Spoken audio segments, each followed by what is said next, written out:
Hi there, I'm Gary. Welcome to my channel. Today I'm looking at the new Dornier Do217K in 1/48 scale from ICM. Now, for full disclosure, I was sent this kit as a free review sample by ICM, but on the basis that they want an honest appraisal of the kit, and that is exactly what I'm going to give them and you. If you enjoy the video, do please remember to give it the old imperial thumbs up, hit the notification bell and subscribe to the channel. It's free and a great way to show your support. This Dornier 217 is the first 1/48 scale polystyrene kit of the K-type. The previous releases by MPM in 1992 and Costa Aero Enterprises in 1995 were both vacuform, so this is an extremely welcome addition to the range. The kit is based on the excellent 2019 Do217N from ICM, but as we'll see, there are plenty of changes.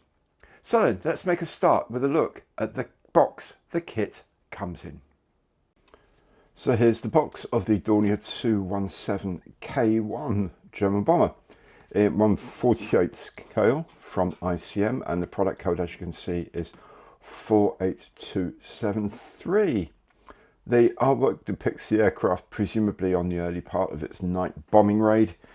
Lovely sunset in the background. For the first time, I would say this isn't mind-blowing box art. These sort of green propellers, I'm sure they were very dark green.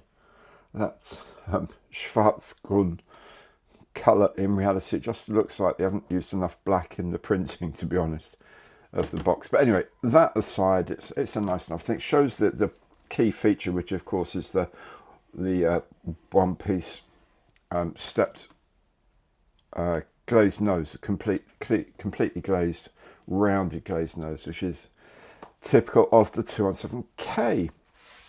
On this wrong side here, it gives just some information about it: expanded glaze area, distinctive cockpit glazing, honey,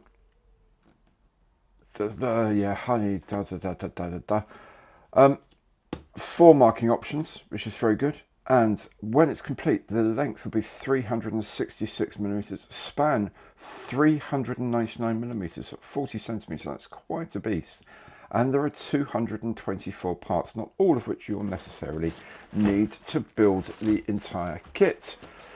On the other long side, there are four side views of the four schemes that are provided: Luftflotte 2 in 43, KG2 in 43, KG66 in 43, and 1 KG2 in 1943 as well. I'm not sure which of these schemes I'm going to do. Yeah, those props do look very, very bright green. I thought that would be the black green, but anyway. So those are the four options. So obviously there's little squares there blanking out areas where a certain nationalist symbol would go, which I'm sure you can probably get hold of and put on later if you want. But of course, they don't want to publish them because they don't want to be banned in those countries to which they export, in which the display of such things is illegal. So that's very nice. Let's have a look inside the box and see what we get for our money. Okay, we'll lift the top cover off. Normally this is quite a business because it actually sits onto a complete box and there's a bit of a vacuum effect there. Anyway, it does slip off eventually. Nice glossy cover, comes off like that, and inside, as is usual with ICM kits of pretty much any of this size, there's this very robust double-skinned cardboard box, which is a top opener, which reveals all the kit parts inside.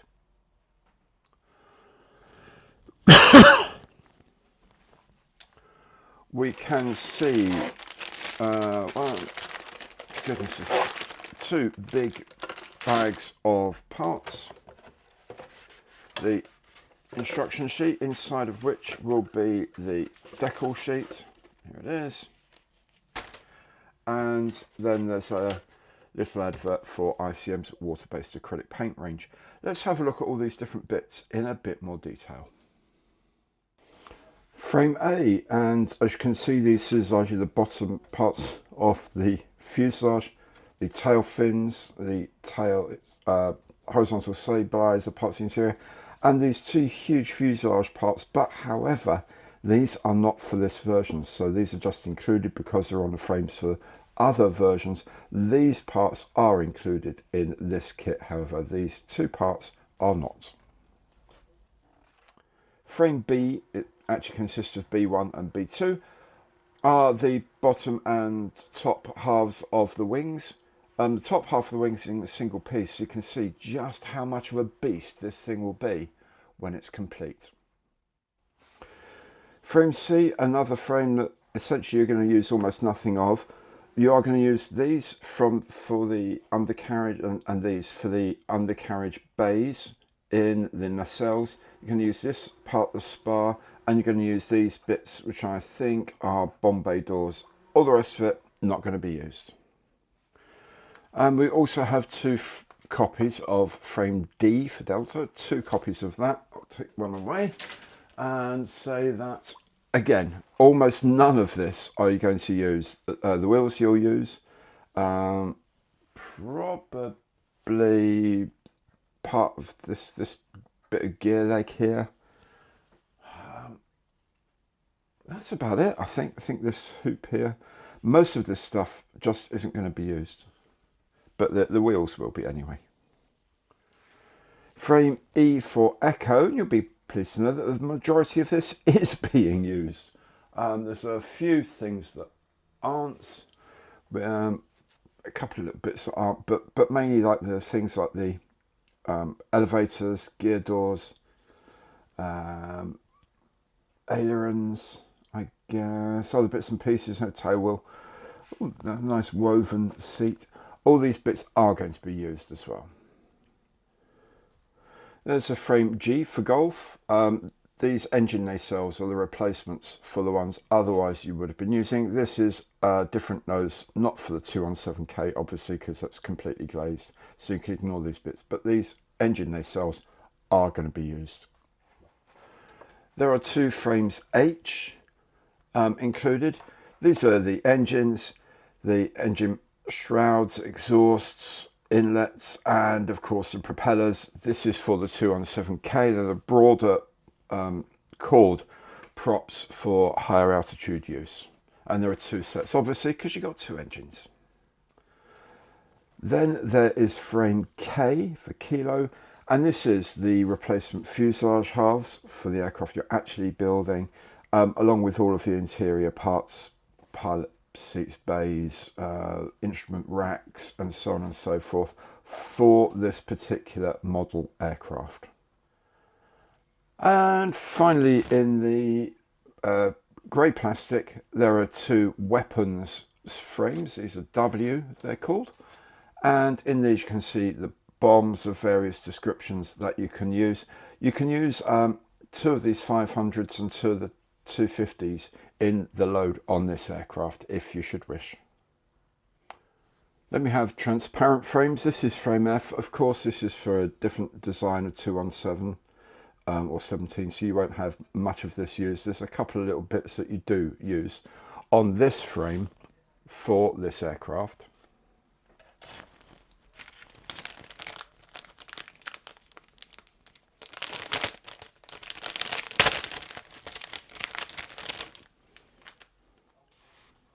Whereas on this frame J are the transparent parts you definitely do need for this model aircraft. Looking at the plastic, it's fairly clean, very straightforward. These parts aren't terribly difficult, so there's just some sort of hints of the frames, the panels. There's no riveting on these at all. I don't know if they were flush riveted in reality. I suspect they might have been, because they're quite good at doing things like that in Germany. But the plastic looks clean, it looks nice. There's a couple of tiny little sort of thermal marks there, but nothing untoward at all. The insides are all very, very clean. The sink marks are there. The ejector pins are all in there, and none of the ejector pins are showing through the sides, which is always a good sign. so you don't have to do any extra filling for no reason whatsoever.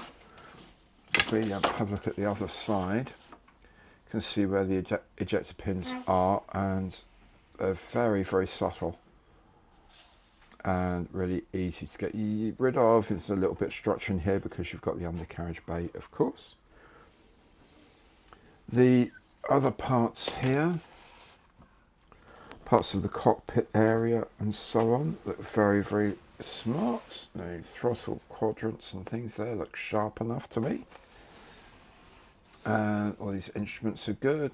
A lot of these instruments have decals for them. You can use decals, you can do dry brushing. I'll probably do dry brushing because I don't imagine I'll see an awful lot through the perspex. Yeah, that all looks very nice. There's a couple of defensive guns here that look perfectly good. I would say I have seen crisper edges on those from ICM as well. So I'm not quite sure why they're not absolutely pin sharp, but they're good. And once they're painted and a little bit of weathering on them, they'll look good, I'm sure.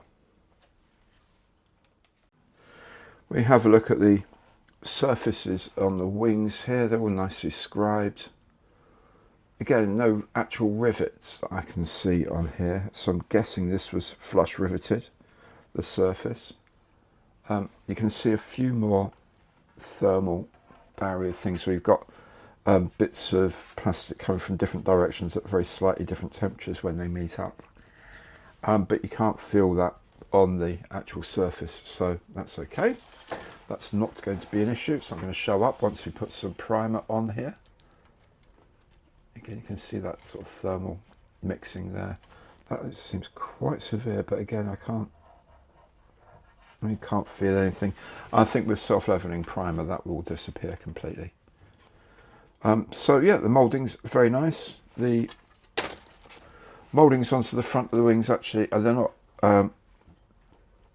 top feed, they're sort of straight direct feed, so you're going to have to clean those up a little bit, but it should be okay.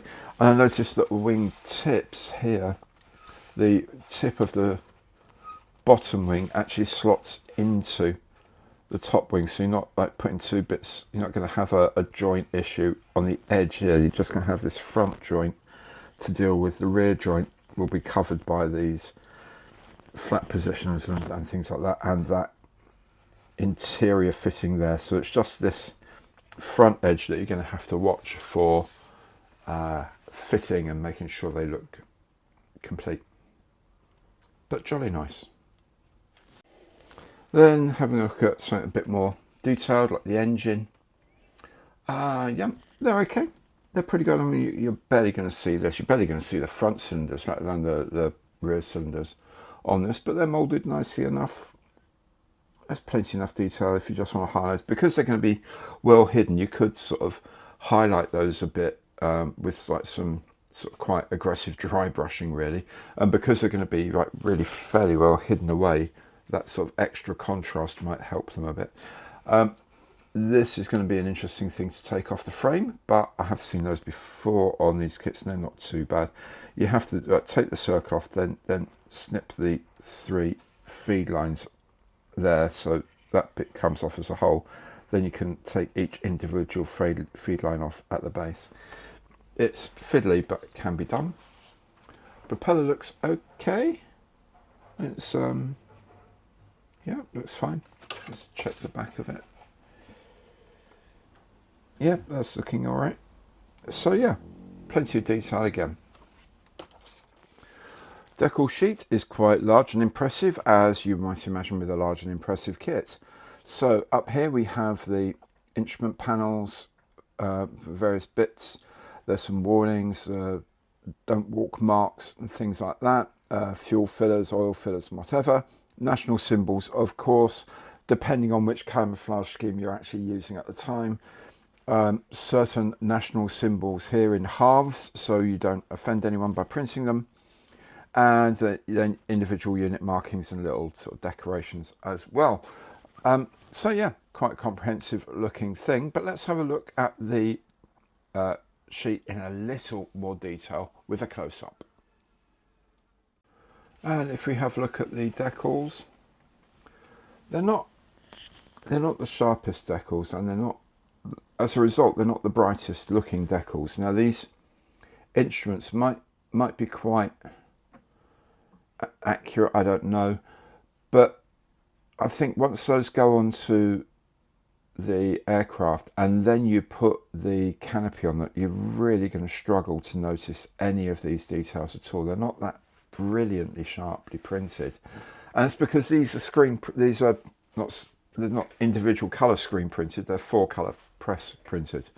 So whilst the black should be quite sharp, and it is not bad, it's not as absolutely crisp as screen print is.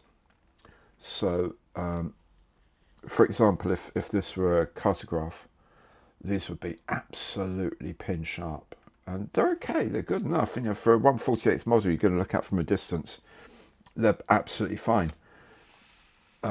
If you were putting these into competition, you probably want them to be sharper than that, but you know, there's aftermarket as well, remember. The other thing about 4-color is that when you do have a intermediate tone like this blue, it's going to not look as vibrant as it should, and you're also going to lose a little bit of detail in there. The black is there to edge the detail ideally, but it doesn't always work terribly well, especially with some of these tones that have got mixed colours. The reds are okay, but it's not like the big bang RLM red, and likewise the yellow here is okay, it's fine. On the decal, I don't know how dense the decal is. I would paint this fuselage band on myself separately rather than using the decal when I build it, because I just don't think that yellow is going to stand up, because it's a 4-color print. It can only be so rich, whereas if this is a screen print, that's a single color ink, and that would be really vibrantly rich yellow. Now, of course, the downside of that is cartograph decals are insanely expensive. So, you know, you could add a significant amount to the cost of a kit by running cartograph on these, as you all know by looking at things like Airfix kits who use cartograph, and you see their prices reflect that fact. ICM like to be in charge of pretty much everything, so they designed these, these are printed by another company for them, but they're done in 4-color as a result, CMYK and white, of course. So they suffer very slightly from it. So look at the registration. Registration is pretty good. Sometimes on things like the fuel markers here, sometimes the 87 will be slightly offset because it's there's more often that you see that on 4-color print than on screen print, to be honest. So, but they're going to look okay on the plane. They're going to look fine on the plane. They're just not the absolute crispness you're going to get from cartograph or their equivalent. But I think they'll be fine. I think they will look good. So here's the instruction sheet. As you can see, on the front cover is the full colour reprise of the box. I actually think the colours look better on this than they do on the actual box, but it's just me. Here we have a brief history of the Dornier Do217K in English and in Ukrainian, and some specifications, technical specs as well. Here we have the colour callouts, and these are in ICM's own number system. Of course, a load of these are going to be RLM equivalents that you can find out on the ICM website. There's a link to some the equivalences. There are some translations of the icons used, and most usefully of all here is a QR code. If you follow that, you go to the ICM website and there's a step-by-step instruction video on how to make it, derived from the 3D CAD files for making the kits. Now, I'm not going to say watch that instead of watching my video, of course, because when I make it I'll be able to point out little bits and pieces, but there might be things that aren't immediately obvious in the instructions because where they're drawn is a set direction they're drawn from, whereas on the video you can see like a piece might sort of hook in underneath or something like that. Very, very, very good thing that ICM now include with their kits. On the inside we have the frame maps, and as you can see, as I mentioned earlier as well, there's lots and lots of bits marked here in orange that you're not going to use for this version of the kits, including the fuselage sections and the nacelles for the engines. These all come in later frames. That's a clear frame, so you're not going to use the regular clear canopy. Of course, you're using the rounded one here. And then these are the supplemental parts for this aircraft, including the new fuselage halves and the weapons as well. And then we're into the actual drawings for the instructions. Now I find them pretty easy to follow, to be honest. In more recent years, they've split up the steps into almost into individual glue this to that, glue that to that, glue that to that, and then glue that in there. That sort of level of thing. There's very rarely more than, say, 2 different things to do in an individual frame. So there's lots and lots and lots of good, I think, well drawn and very clear instructions. The colour call-outs are everywhere in letters. I tend to like to go through and mark those up. And there's positions for decals on the interior as well. So pretty much as usual for ICM. Everything is fairly straightforward. There's options for putting different machine guns in and things like that. And it builds up quite quickly. I'm glad that on this one now, they don't make you put in the undercarriage before you put the 2 fuselage halves together, because I've done that in the past on the Junkers Ju-88A and on something else, maybe the B-26, and it was a pain in the backside because they kept breaking.